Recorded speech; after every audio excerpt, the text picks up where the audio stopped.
Então, gente, nós ficamos com o primeiro capítulo, e esse primeiro capítulo ele vai trazer a questão das origens históricas da Liga Brasileira de Higiene Mental.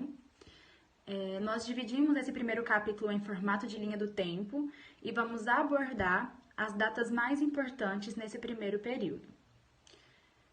O Brasil, então, ele começou a dar atenção ao doente mental no século XIX. Nesse período, havia várias mudanças, tanto na questão política, econômica e social. E também teve a chegada da família real, que influenciou nessa atenção dada aos doentes mentais. Já que nesse período, eles podiam habitar as ruas do Rio de Janeiro normalmente. Então, eles começaram a pensar nessa questão do doente mental nas ruas, para uma questão de ordem nas ruas mesmo, com a chegada da família real. Claro que nesse período tinham doentes mentais que eram submetidos a prisões escassas ou enviados à casa de misericórdia, mas tinham aqueles também que poderiam habitar as ruas do Rio de Janeiro e isso seria um problema. Então foi uma questão mesmo de ordem nas ruas, de procurar fazer alguma coisa para esses doentes mentais não estarem ali no meio social. Em 1857, então, a ideologia dominante no Brasil era do positivismo e eles tinham como ideais a modernidade, a ordem, o progresso e a racionalidade. Nessa época também os psiquiatras, eles não acreditavam na doença mental somente como uma questão biológica ou genética. Eles começaram a se preocupar porque pensaram que isso também poderia ser de transmissão de geração para geração e poderia ser mais do que uma doença individual, mas uma ameaça social. E aí então eles começam a perseguir esses indivíduos, a recolher esses indivíduos, até que fosse pensado em alguma forma de separar essas pessoas consideradas doentes mentais daquelas que eram consideradas normais. Então, ele vai falar que a política da higiene mental ela vai ter um foco marcado por essa visão preconceituosa e racista, principalmente as classes populares. Então, em 1830, os médicos higienistas, que eram aqueles responsáveis na época por essa separação e seleção dessas pessoas, consideradas normais e anormais, que no caso eram os doentes mentais, eles ressaltaram a necessidade de se construir um espaço específico para essas pessoas que tinham doenças mentais. Então, criando esse espaço, específico para essas pessoas, esses alienados, que eram o que eles falavam na época, eles não continuariam vagando pelas ruas livres, como de costume, como eles faziam antes no Rio de Janeiro. E então, eles apelaram pela construção de um hospício para esses alienados. Nesse período, então, teve muitas críticas por conta do tratamento dessas pessoas, tanto de serem abandonados às ruas, quanto de serem sujeitos a castigos corporais. Então, eles começaram a pensar num tratamento com medicamento. E aí, nesse período, então, eles começam a procurar uma forma de tratar esse sintoma desses sujeitos com medicamento. Então, foi coerente que os loucos deveriam ser recolhidos e tratados em um local próprio, de forma isolada, por médicos especialistas e enfermeiros treinados. O Hospício de Dom Pedro II foi criado em 18 de julho de 1841, pelo Decreto nº 82, destinado especificamente ao tratamento de pessoas com problemas mentais.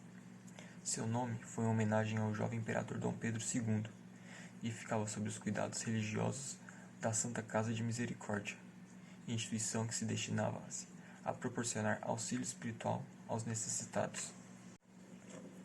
Estabelecido como uma instituição de caráter privado, mantida pela Irmandade da Misericórdia, através de doações de particulares, o Hospício de Dom Pedro II funcionava em um anexo ao Hospital da Santa Casa de Misericórdia, que desde o período colonial encarregava-se da assistência na saúde no Brasil.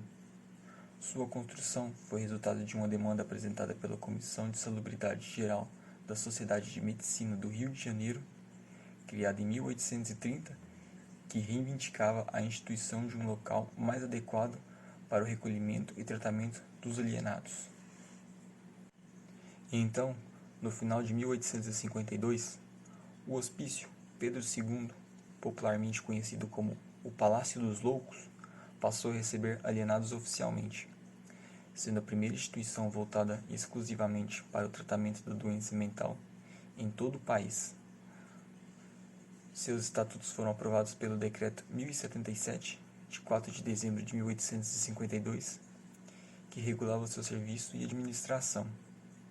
O ato definiu que o órgão destinava-se ao asilo, tratamento curativo dos alienados de ambos os sexos, de todo o império, sem distinção de condição, naturalidade e religião.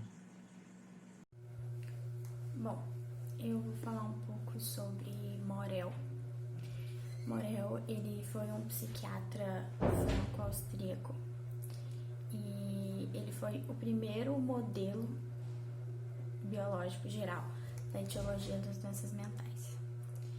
Em 1857, ele introduziu o conceito de degeneração e ele argumentou sobre algumas doenças causadas pela degeneração.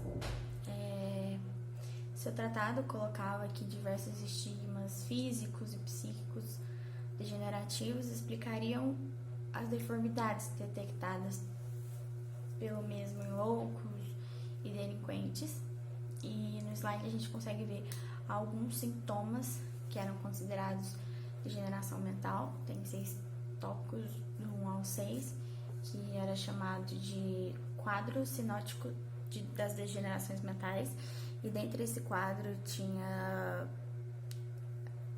a debilidade mental, as anomalias cerebrais, as síndromes episódicas hereditárias, a onomatomia, o impulso irresistível de repetir uma palavra, o medo de usar palavras comprometedoras, a mania de raciocínio, a loucura moral e dentre outras. Eu só citei algumas das doenças desse quadro.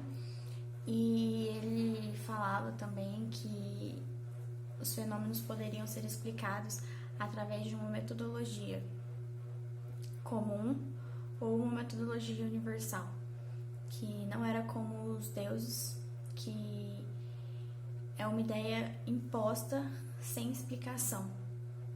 Tinha uma explicação sobre a degeneração. A influência da higiene mental era muito importante. Ela acrescentava uma noção de origem social da loucura, uma ideia já existente, que seria a hereditariedade. Contudo, o cenário daquela época era repleto de alcoolismo, miséria, ignorância e uma religiosidade extrema. Com todos esses fatores, o que dava a se concluir é que a loucura seria todo esse cenário. Então, todas as pessoas que se encontravam nessas condições eram convidadas a ir para o Palácio dos Loucos. Então, no ano de 1881, foi criado um decreto. Esse decreto, cujo número era 8.024, autorizava a Faculdade de Medicina do Rio de Janeiro e da Bahia a criarem uma cadeira de doenças nervosas e mentais. Todas as pessoas que eram consideradas doentes mentais passavam por esse instrumento de tortura, onde chegavam a perder suas identidades e até mesmo morrerem. Caminhamos agora para o ano de 1886, ano em que João Carlos Teixeira Brandão assume a direção do Hospício de Dom Pedro II. Enquanto isso, o Brasil enfrentava grandes mudanças e desafios sociais. Em 1888, houve a abolição dos escravos. E em 1889, a Declaração da República. Em 1890, o Hospício Pedro II passa a ser chamado de Hospital Nacional dos Alienados. Então eles vão ser separados dessa administração da Santa Casa e vão ser colocados sob tutela do Estado. Então, Rodrigues Alves nomeia Juliano Moreira como diretor desse novo hospital, dando um novo ímpeto a favor da psiquiatria. Nessa época também haviam fortes imigrações, o que intensificava o processo de urbanização, gerando problemas sociais, sanitários. Então a gente tinha essa decadência da saúde pública. E é nesse cenário que um novo regime político entra em vigor, o denominado Estado Novo, que trazia ideias antiliberais e atitudes repressivas, até mesmo contra esses imigrantes. E junto desse novo regime, veio também uma nova Constituição que discutia sobre políticas de imigração. Ou seja, eles queriam colocar um limite máximo para as pessoas de cada etnia o acesso de entrada no país. O movimento começou em 1923 de higiene mental, com a Liga Brasileira de Higiene Mental, criada pelo psiquiatra Gustavo Riedel, no Rio de Janeiro. Ele tinha como objetivo normalizar e melhorar a assistência aos deficientes mentais. A Liga era reconhecida publicamente e recebia assistência subsídio federal. Era composta pelos melhores psiquiatras brasileiros, como, por exemplo, Plínio Olinto, Faustino Espuzel e Hermane Lopes. Em 1925, Gustavo Riedel pediu licença da presidência e os outros diretores tentaram normalizar a população, inibindo os deficientes mentais. O objetivo da higiene mental e da eugenia seria nação próspera, moderna e saudável. Bom, assim como os meninos já trouxeram para vocês um pouco mais sobre as origens históricas da Liga Brasileira, né, da higiene mental, eu trago agora um pouco mais sobre a eugenia, algo que era tão comentado, tão falado, né, naquela antiguidade, mas que ainda se relata muito nos dias atuais. Bom, devemos ter como um ponto principal que o Brasil foi o primeiro país da América do Sul a obter e adotar as ideias da eugenia. A eugenia baseava-se no racismo e na justificativa ao fim da imigração como meio de garantir uma raça superior, ou seja, médicos, engenheiros, jornalistas e muitos nomes considerados a elite intelectual da época no Brasil viram na eugenia a solução para o desenvolvimento do país. Ou seja, eles viam algo que poderia fazer o país ir para frente apenas com os serviços dele, médicos, engenheiros, jornalistas, entre outros. Eles buscavam, portanto, respaldo na biogenética para excluir negros, imigrantes asiáticos e deficientes de todos os tipos. Assim, apenas os brancos de descendência europeia povoaram o que eles entendiam como nação do futuro. Ou seja, eles, sendo pessoas grandes, bem favorecidas, queriam tirar essas pessoas que não tinham conhecimento, que eram bem desfavorecidas, porque para eles não faziam nenhuma diferença. Portanto, para parte da elite intelectual da época, a eugenia seria uma forma de higiene social, tanto que saneamento e higiene e eugenia estavam muito próximas e confundiam-se dentro do projeto mais geral de progresso do país. Ou seja, essas pessoas não fariam progresso algum, não cresceriam com o país, não fariam parte daquilo que se tornaria bom, e sim do que se tornaria tão ruim. Uma parte muito boa é que o termo eugenia foi criado por Francis Galton, que definiu como o estudo dos agentes sobre o controle social que podem melhorar ou empobrecer as qualidades sociais das futuras gerações, seja fisicamente ou mentalmente. Ou seja, isso é ter um controle, é melhorar, mas tanto as pessoas pobres quanto as pessoas ricas têm algo bom a nos oferecer.